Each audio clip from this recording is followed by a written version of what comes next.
Hey everyone, welcome to Wax Pack Wisdom. My name is Jake T. O'Donnell. Today is another SGC grades reveal. We're going to go through 19 cards.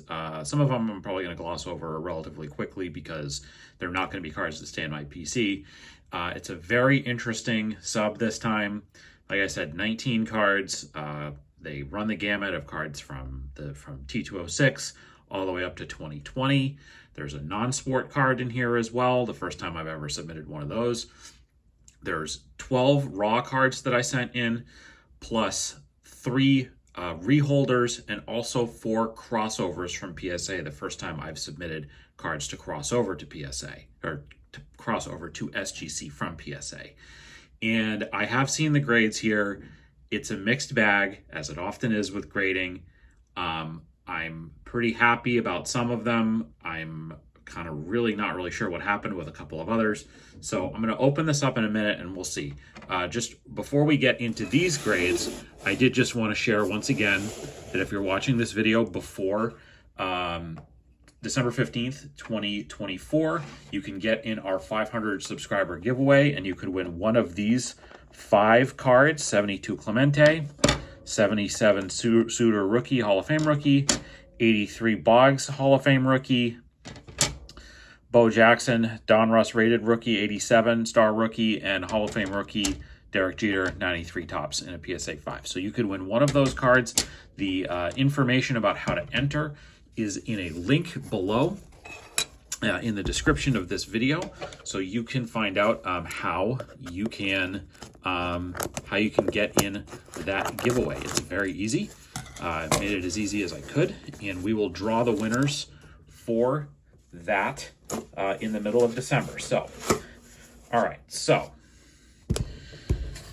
I'm gonna try to do like the crossovers kind of at the end.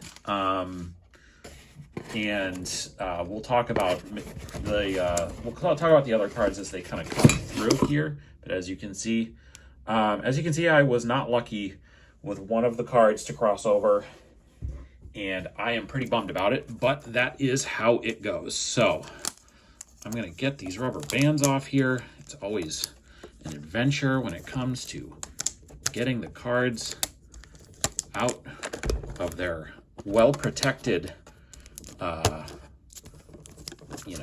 protection.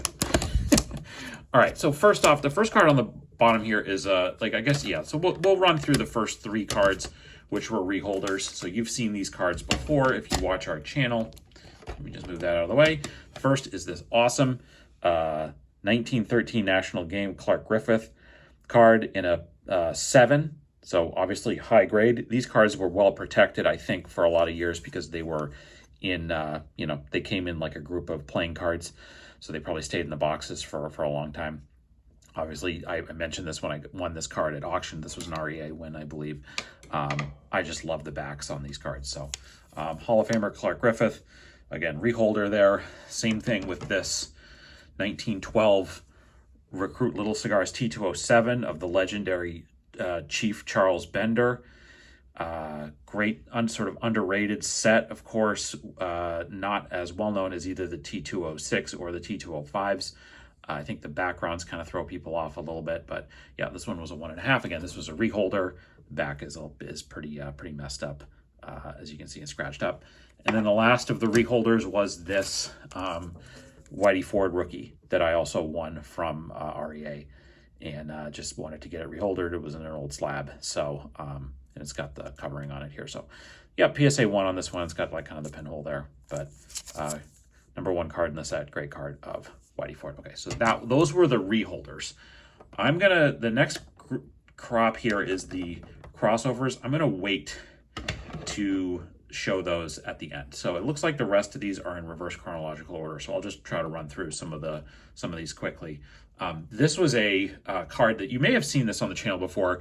This is the one real modern card that I sent in. It's a Anthony Edwards rookie card that I actually pulled out of a pack, and I was really hoping for a 10 on this, like I am with most modern cards that I sent in, and it just got a 9.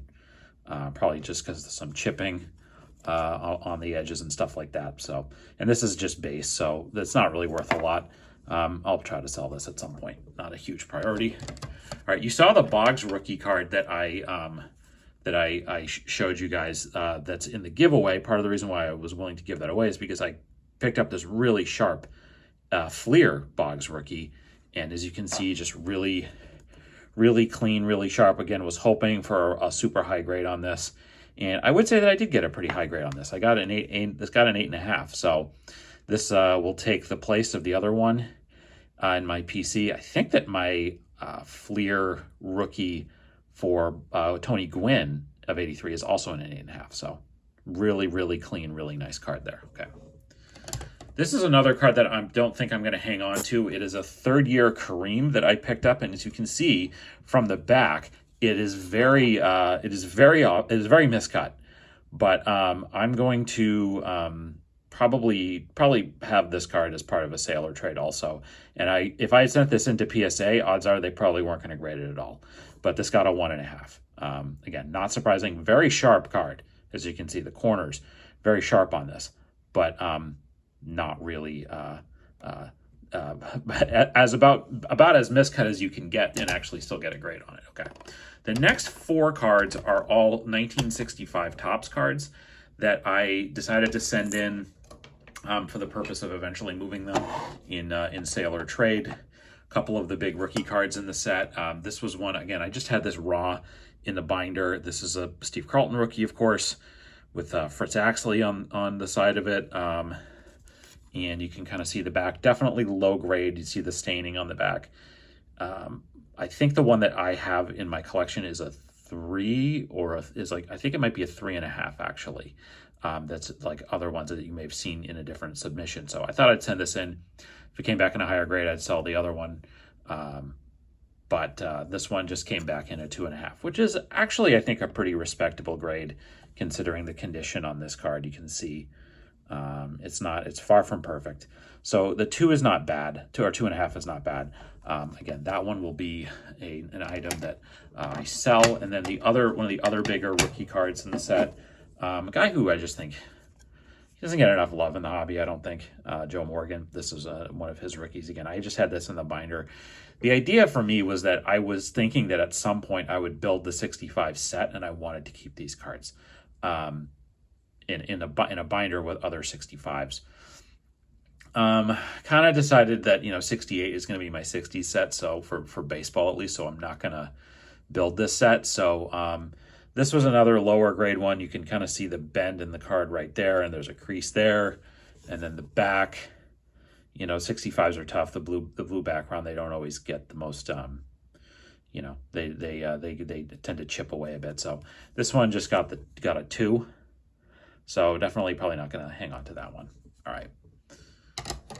Then there were 2 other 65s that I sent in. And the reason why I sent them in was because I thought that they were just like really sharp cards of Hall of Famers, and that I thought they could get really big grades. So this is the Mazeroski, which this exact card, the 65 Mazeroski, was a card that I had in my collection as a kid that I think got a PSA 6 or something like that when I sent in the one that I had. And again, you look at the corners on this, really sharp. And then the back, probably just a bit off center, top to bottom, or I guess left to right when you look at the back of the card. So I was really hoping that this card was going to get like a 7, and it just got a 5. I don't really get it, but that is just kind of how it goes, I guess. And then this was the most sort of bewildering one of the set. I remember getting both of these cards in a lot. This was the Stargell from this set. Equally, I thought, just about as clean and as nice of a card. And SGC decided that this card was trimmed. So that was a huge bummer. I don't really know if I agree with that. I don't know. I may crack this out and try and send it back in again. But either way, not what I was hoping for. I was expecting a bigger grade, certainly, than that. So when you win some, you lose some. And I'm going to get to another card later on that was a pretty big win, actually, in this regard. I'm just going to show this, another Whitey Ford card that I sent in really quick. Again, that was from my binder of vintage cards, and I sold most of them raw, and that's actually what funded this entire submission pretty much on its own. A couple I decided were sharp enough to send in. That included those 65s that I just showed, as well as the rookie cards, which I figured I should get them graded to improve their value anyway. This I just thought was a nice Whitey Ford 1960 Topps, and it got a 5. So not bad. You kind of see the back. Just to, I would think 5 was probably the lowest grade I was hoping for on this. So there you go. So again, that's going to be one that I move for something else I want.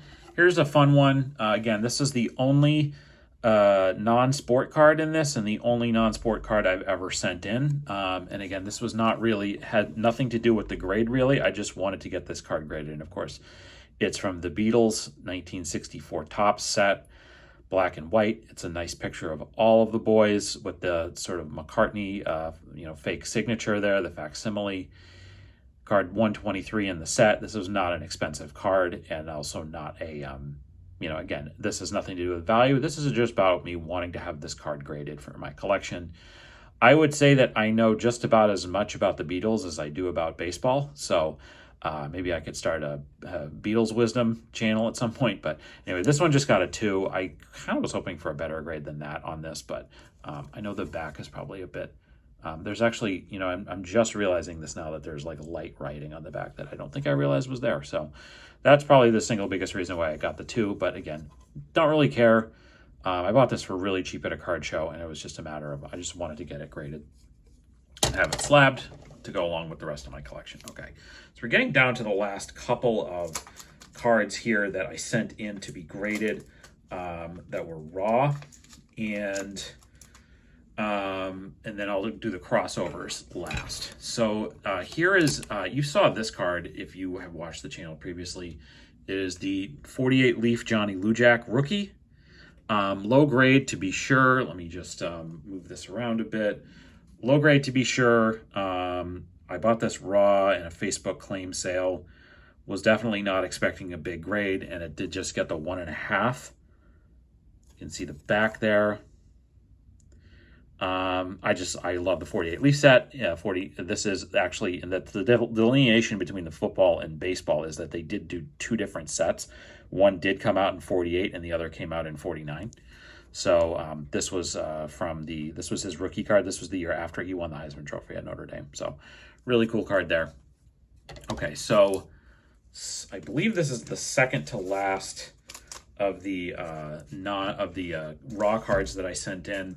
Sorry about that. So this was the big score of this sub, and you will remember this card if you watched the Shriners video from day one. This is a 1930, technically a 1935 Diamond Stars of Hall of Famer Pie Traynor, who is from Framingham, Massachusetts. And I bought this card in a lot of other cards that include other Diamond Stars cards. This was marked at $40. It said that it was marked as being trimmed. And I lined this card up with a few other Diamond Stars cards that I had, that I bought that day, and others. And I thought that if it was short, if it was small, it was a very, very, very small amount being short. And I thought to myself, well, I'll send this in, and we'll see if SGC agrees that it was trimmed, and maybe I can sneak by and get a numerical grade. Well, not only did I get a numerical grade, it got a 4. So that's a huge difference from authentic altered or authentic evidence of trimming. Again, this card was marked at $40, and the last 2 SGC 4s of this particular card both sold for $275 a piece. So I am very pleased about that. So this is a really nice addition to my Hall of Fame PC.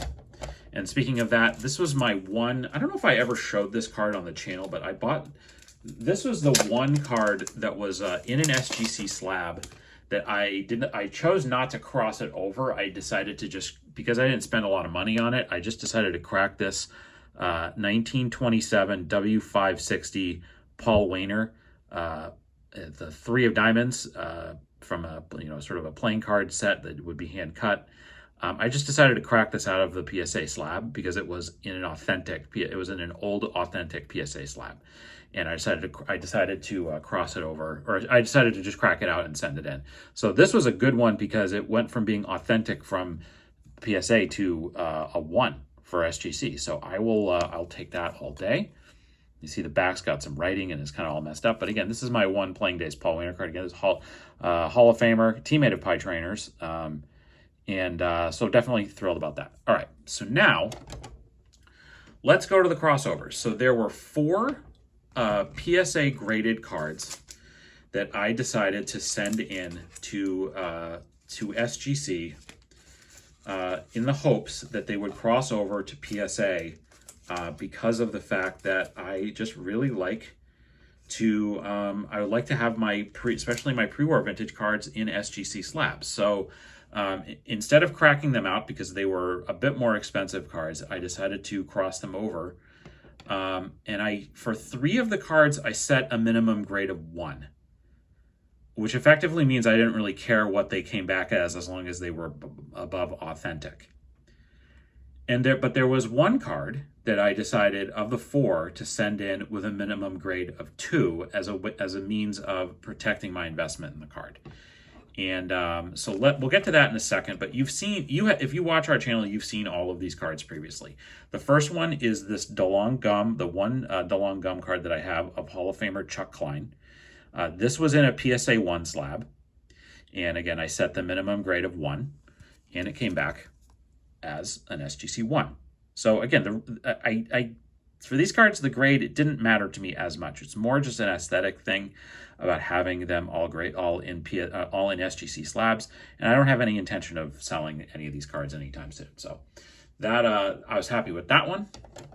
Another one that I was happy with was this was a card that I bought from Matt from Providence at the Fenway Card Show back in, I think it was May.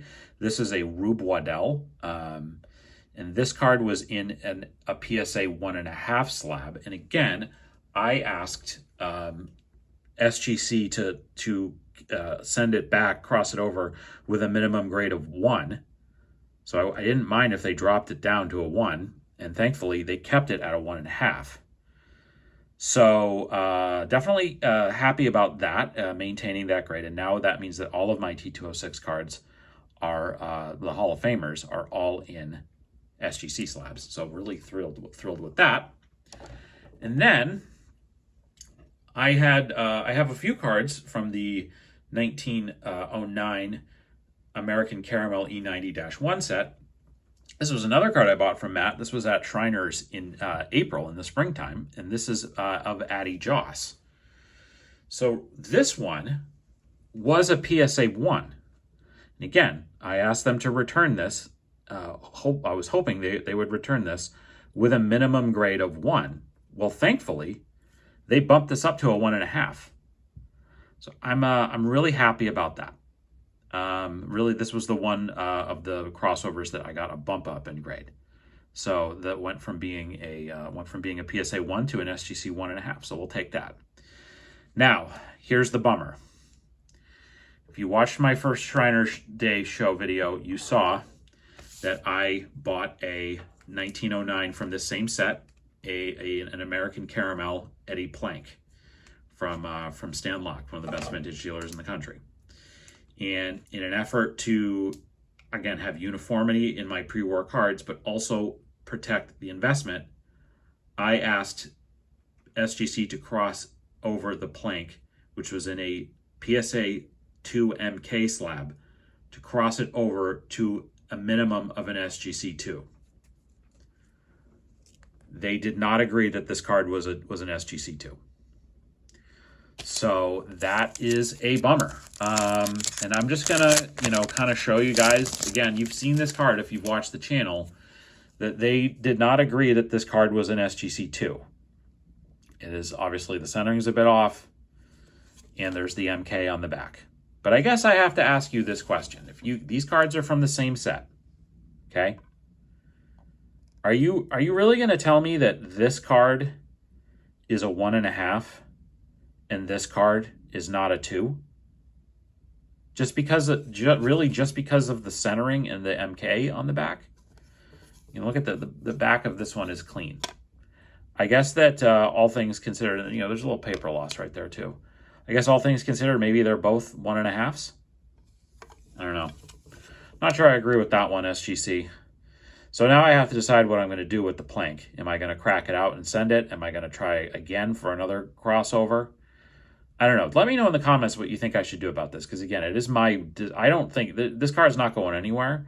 And it is my desire to have it in an SGC slab. Because now it's the only major pre-war card that I have that's not in an SGC slab. So let me know what you think I should do. The options are send it back again to SGC in another order with maybe do a minimum of 1.5, or maybe I crack it out and hope that I can. And again, I'm loath to crack out a card that I spent as much money on this card as I did. And you can go back and watch the video and find out how much I spent on it.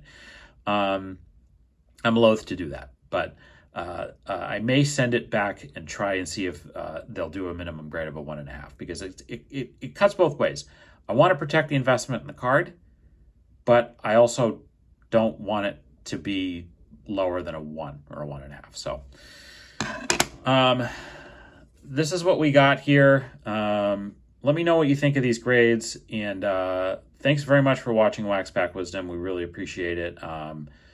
We'll be back with more content. I should have another video as soon as maybe later on Friday, just to recap a bigger bigger T206 acquisition for my set, for what I'm building for my PC.